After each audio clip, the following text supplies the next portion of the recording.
Banggit ni Senator Soto na yung dealer na inamin naman ng mga Diskaya ng pinagkukunan nilang kanilang luxury vehicles ay yung company na involved sa pagpasok dito ng Ducati na hindi nagbayad ng tax kaya hinila kasi in-expose ko yon.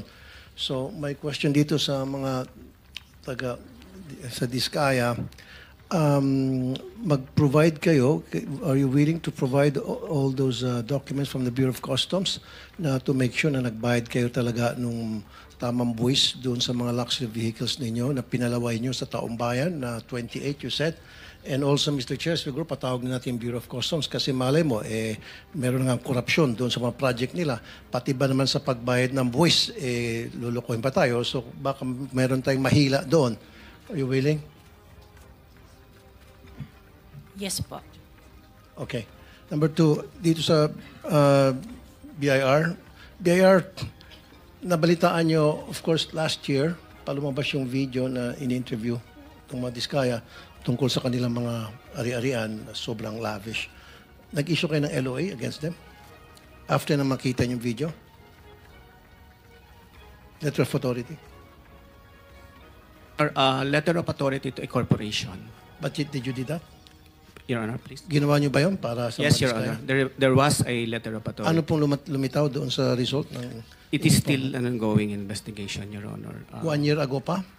I think the LOA was issued 20, if I'm not mistaken, late 2024 or early Kaya nga, 2025. bakit ang tagal? Samantalang pag nag-issue ka ng LOA sa mga Chinese, sa mga beer houses, in 2 weeks na natatapos agad. Siyempre, nagkakaroon ng under the table. So bakit dito ang tagal? There's we observe some procedures. No, I don't want to. Hindi acceptable yan. Marami akong kaibigan ng mga businessmen, mga Chinese karamihan na nagsusumbong sa akin. Pinapadala nyo ng LOA randomly kahit na alam nyo na walang kasalanan. Gusto nyo lang sigurong maharas or ma-check yung status ng kanilang tax payments. Initial nyo ng LOA. In matters of 2 weeks, maximum 1 month, lumalabas ng resulta ng LOA, nagbabayad na yung Chinese na sinasabi nyong kulang at nagbabayad sila on the side kung kanino man yung Poncio Pilato. Now, dito sa Diskaya, inaabot kayo na matagal. Bakit tumatagal? Dahil nagtatawaran pa? Most of this time that we're consumed, Your Honor, is gathering of some documents from third-party sources verifying the initial information gathered. No, you Your don't Honor. gather documents. They are the ones who should provide you all the documents necessary Yes. for you to prove your point. Yes, Your Honor, that's Which you are true. doing it. Again, babalik ako dun. Ang tagal-tagal nyo mag-audit sa mga tulad ng mga Diskaya, pero pag sa mga maliit na negosyante na gusto nyong harasin, ang bilis nyo agad maglabas ng LOA at saka yung result ng inyong investigation, sabi ko nga, 2 weeks lang. In fact, I can provide you names of people na pinirahan nyo dahil sa LOA na yan. Pero mga ito, ang tagal. Bakit nagtatawaran kayo? Nor the status of No, this ang ongoing gusto ko next investigation. time, lahat ng mga contractors na na-issue nyo ng LOA, even DPWH officials, ilabas nyo na agad yung resulta. Huwag nang patagalin pa. Huwag nang mag-antay pa kayo ng something. Now, District Engineer ng DPWH, Assistant District Engineer ng DPWH, Bulacan. The name is Bryce. Etong taon to, meron siyang Ferrari, meron siyang Lamborghini at nakapangalan pa sa wife niya. Okay, alam niyo ba ito? Monitor niyo ito, mga taga-DPWH? His name is Bryce.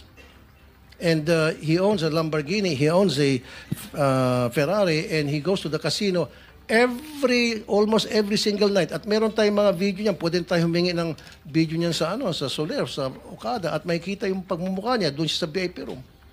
For So, the hindi niyo information monitor of to? for the information of Senator Tulfo, his real name is Bryce Erickson Hernandez. There you go. He is the Assistant District Engineer. Andito ba siya? He is not here. Ito po yung district engineer, Your Honor, No, Mr. ang Chair. tinatanong ni Senator Tulfo si Bryce. Wala po yata. Okay. So, my next question, wala pa. So, imbestigahan niyo po yon. Kaya naman, at saka gusto ko yung Ferrari niya at saka Lamborghini hilain at i-auction in favor of the government. Kasi I'm sure yung pera yun galing sa korupsyon yon. Wala siyang karapatan na magkaroon ng ganong klaseng ari-arian tapos nagkakasino pa. Monitor niyo yun. Okay? Now, next. Iloilo City Mayor Raisa Treña said flood control projects in Iloilo under St. Timothy and Alpha and Omega are non-functional, which caused flooding, worth 560 million. So, naka-recover na ba dito tayo in terms of warranty? DPWH?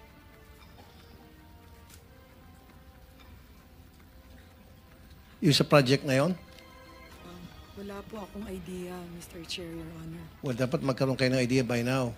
Alam niyo naman po, magkakaroon tayo ng hearing ganito. Dapat inimbestigan niyo lahat ng mga project na questionable. Ito, lumabas sa media to, na-question ni Mayor Treñas.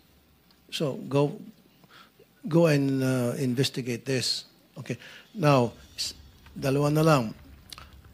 Paano tayo nakakabawi doon sa mga proyekto na mga ghost projects or yung mga delayed? Di ba, meron yung tinatawag na performance bond? So, Meron din pong retention money na hindi marirelease kung hindi pa nakompleto yung project. now, kung hindi pa nakumpleto ang project dahil delayed, di ba may tinatawag na liquidated damages? Meron din po.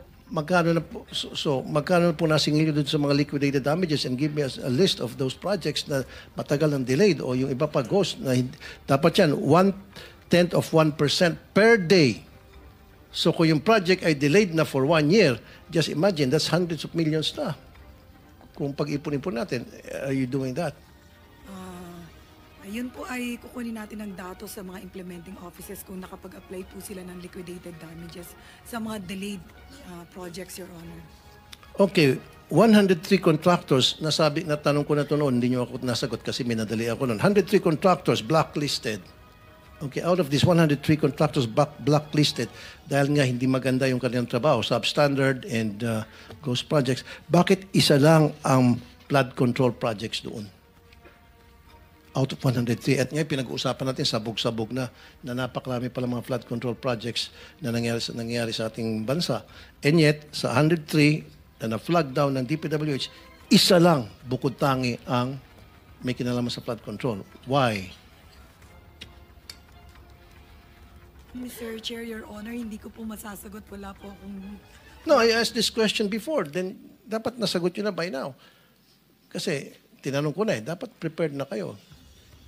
103, tapos isa lang ang flood control. Parang naglulukuhan tayo rito.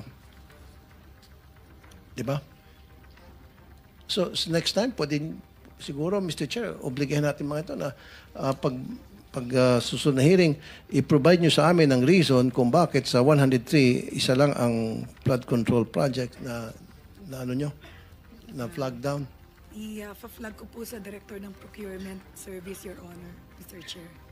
Sino siguro sa DPWH in charge of that? Maybe you have to research and ask. Procurement Service po yung ng Central Office po yung in charge ng siguro pagre-recommend. Of course, implementing office po ang makakaalam niyan kung sila ay kailangang i-blacklist o delay sila. Kaya nga, kung kailan nila i-blacklist, so kailan i-blacklist, kaya nga 103 got blacklisted. But unfortunately, out of the 103, only one was involved in flood control project.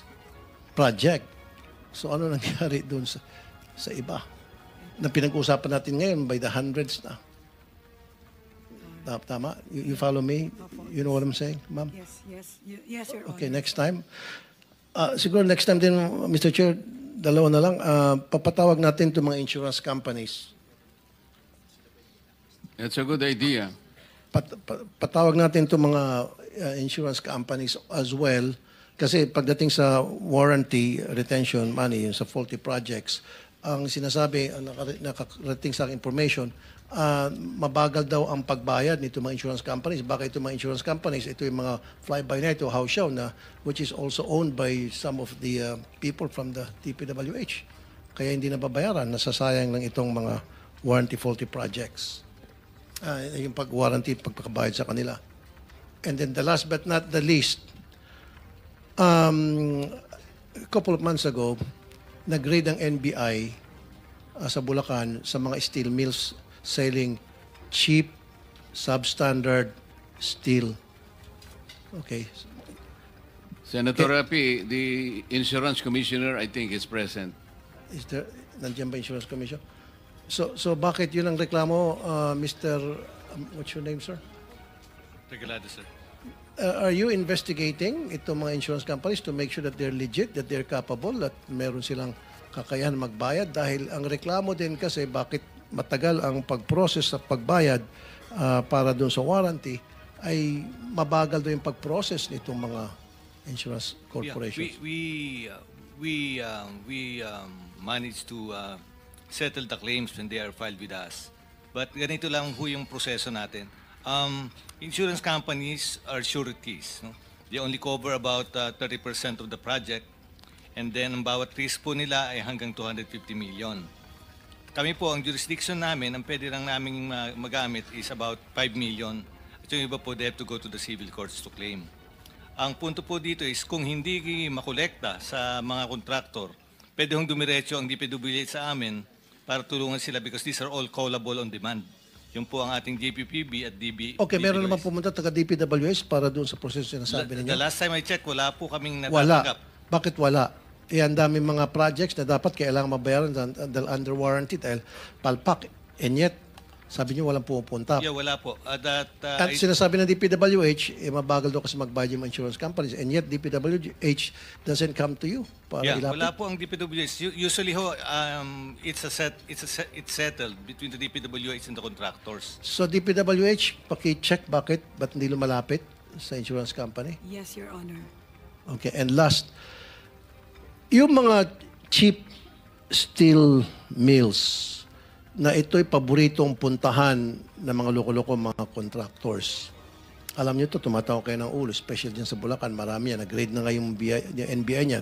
Unfortunately, yung ginawa nilang raid, house-show lang. Matapos nilang raid, humingi lang ng pera, and then umalis na.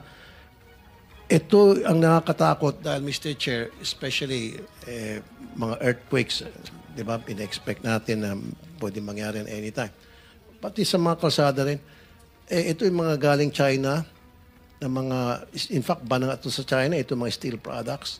Alam niyo po ito, bakit hindi niyo po ito pinagre-raid? O bakit hindi niyo po ito pinapapasara? At patuloy pa rin po kayong nagiging parokyano ng mga steel mills na ito. Siguro sir, may tatanong ko yan sa aking mga kasamaan na nasa distrito, yung sinasabi niyong Bulacan District, o kaya sa Regional Director po ng Region 3 na nakakasakop nun. Dahil ngayon ko lang po din narinig yung NBI na ni-raid, na nag-raid or something.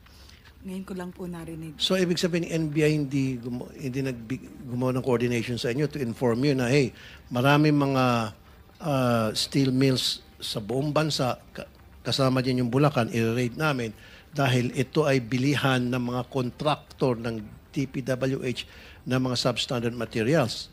Sa opisina ko po, walang nagko-coordinate. Baka po sa opisina ni former Secretary Bonoan.